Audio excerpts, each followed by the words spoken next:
ఉన్నోళ్ళను అక్కడ చేర్చుకొని కాపాడుకునే బాధ్యత మనమే ఉంటుంది తప్ప మనకు మనమే కాకులు గద్దలుగా పొడిచామనుకోండి తాళలేక అబ్బోయి వద్దురు వెళ్ళిపోతాడు. రాకడ పోకడ మంచిది కాదు, రాకడ పోకడ మంచిది కాదు. దయచేసి నేను చెప్తున్నా, అంటే ఇవన్నీ ఇంకా విడమని చెప్పను బాగుండదు పదే పదే. కానీ తెలంగాణ ఉద్యమం మొదలైనాడు కేసీఆర్ ఎంతమంది, కొద్ది పిడికడ మంది మీరు నమ్మరు, చెప్తే దుఃఖం వస్తుంది. మేము కొద్ది మంది మేము లీడర్లం, మాకు లేరు, గెలిచేటట్టు లేరు.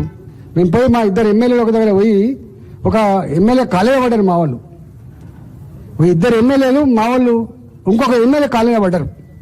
అన్న తెలంగాణ కోసం నీ కాళ్ళు మొక్కుతామే, రావే మా దగ్గరికి రా, మేము గెలిపించుకుంటామని చెప్పి తెచ్చుకున్నాం, రిజైన్ చేయించినాం, మళ్ళీ గెలిపించుకున్నాం. మేము కాళ్ళ మీద పడ్డాం. మేము ఒకనాడు టీఆర్ఎస్ పార్టీ అంత కుత్తలేదు. అది మీరు ఒకసారి చూడండి, ఎవరున్నారు రాజకీయాలు ఒకసారి మళ్ళీ చూడండి, దేశవ్యాప్తంగా కూడా చూడండి మీరు ఏముంటుందో, ఎంతమంది ఒకసారి గుర్తు చేసుకోండి. నేషనల్ లెవెల్లో కూడా అనేక మంది కేంద్ర మంత్రులు ఎక్కడి నుంచి వచ్చిన ఒకసారి లెక్కేసుకోండి, బయటికి వెళ్ళి వచ్చి ఉండాలి లెక్కేసుకోండి. రాజకీయాల్లో ఎంత బ్రాడ్నెస్ ఉండాలి, ఎంత ఎదగాలి, ఎంత గొప్పగా ఉండాలి.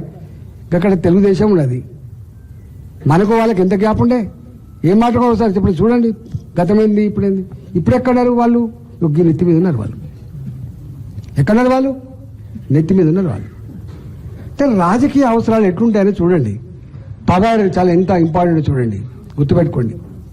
మీకు అర్థం కావాలి, మీరు ఎందుకు మారతలేరు. మనం పై లెవెల్లో చూసైనా మనం మారాలి, గుర్తుపెట్టుకోండి. నేను ఒక పెద్ద దగ్గరికి పోయినా, పెద్ద దగ్గరికి పోతే నేను ఒక మనిషిని ద్వేషిస్తా. ఆ ద్వేషించిన ఆయనను ఆరోగ్యం గురించి అడుగుతాడు, ఏమి సార్ ఆరోగ్యం పెట్టుండని. అరే మనకు గింత ఇబ్బంది పెట్టిండు, మనకు గిన్ని మాటలు అన్నాడు, ఆయన ఆరోగ్యం గురించి నువ్వు ఎందుకు అడుగుతున్నావు సార్ నేనన్నా. అరే అడగాల పోయి రాజకీయాల్లో అన్నాడు ఆయన. అంటే మీకు అర్థం కావాలి, రాజకీయాలు ఎప్పుడు కూడా శాశ్వత శత్రువులు శాశ్వత మిత్రులు కనుక ఉండి ఉంటే రాజకీయాలు నడుస్తాయా చెప్పండి, నడుస్తాయా? మరి మనకెందుకు ఉండాలి? పై లెవెల్లో ఉన్నంత గొప్పగా లేకపోయినప్పటికి కూడా నాకు తెలుసు గ్రామంలో ఎట్లుండదు. ఎల్లారెడ్డికి మల్లారెడ్డికి పడదు, మల్లారెడ్డి ఒక పార్టీ ఉంటాడు, ఎల్లారెడ్డి ఒక పార్టీ ఉంటాడు. ఉంటే నేను అనుకున్నాను, నేను కొత్తగా ఎమ్మెల్యే అయినప్పుడు మల్లారెడ్డి ఎల్లారెడ్డి విడివిడిగా ఉంటే నాకు ఇబ్బంది అవుతుంది ఊర్లే, ఈ ఇద్దరిని ఒకటి చేస్తే ఎట్లుంటుందని చెప్పి నేను అనుకొని మల్లారెడ్డి నా దగ్గర ఉన్నాడు, ఎల్లారెడ్డి నా దగ్గర లేడు. అయితే మల్లారెడ్డి చెప్పకుండా ఎల్లారెడ్డిని కన్సల్ట్ చేసిన, ఏం ఎల్లారెడ్డి ఎందుకు కొట్లాడుతావు, రారాదు నాతో అని. అంటే నాకు పడదే మల్లారెడ్డి అంటే, దాన్ని నేను ఇద్దరు కలిసి భోజనం పెడతా, మంచిగా మాట్లాడిస్తా, నీకే ఉంటుంది, ఆయనకే ఉంటుంది, ఒక సర్పంచ్ అవుతావు, ఒక ఎంపీటీస్ అవుతావు అని చెప్పి తీసుకొచ్చిన. అది తీసుకుపోవడానికి ప్లాన్ చేసిన. ఈ విషయం మల్లారెడ్డి తెలిసింది. మల్లారెడ్డి ఎల్లారెడ్డి పోయినాడు కదంటే, వాటిగా ఇట్లా మాట్లాడినే, వాటికి కలిత మాట్లాడింది అన్న. ఇంకా మొత్తం ఇంటికి పోయినా చెప్పలే, ఇంకా నువ్వు ఆ పని చేసావు సుమాన్ నాకు అంటే, లేదు ఇంకా చేయలేదు. కానీ ఎల్లారెడ్డి వచ్చిన తర్వాత మల్లారెడ్డి వెళ్ళిపోయింది. అంటే ఎందుకు చెప్తున్నా మాట అంటే, గ్రామీణ ప్రాంతాల్లో తప్పకుండా బరిగీచిగీసే పద్ధతులు ఉంటాయి.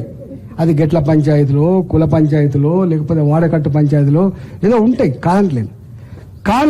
కానీ ఎక్కడో కాడ కొంత మ్యాచ్యూరిటీ లెవెల్స్ పెరగాలి, కలిసి పనిచేసే నేచర్ రావాలి. ఈయన సుదర్శన్ రెడ్డి గ్రూపు, ఈయన బుద్ధి శ్రీనివాస్ గ్రూపు, ఈయన ఎంపీ సాబ్ గ్రూపు, ఈయన ఇంకొక ఏం గ్రూపులని పాడైపోను. అన్నం పెడతాయి చెప్పు. ఫస్ట్ టైం వింటున్నా నేను, ఎక్కడ వెళ్ళే. ఇప్పుడు మేము ఎవరైనా సమస్యలు చెప్తే పరిష్కరించేదాన్ని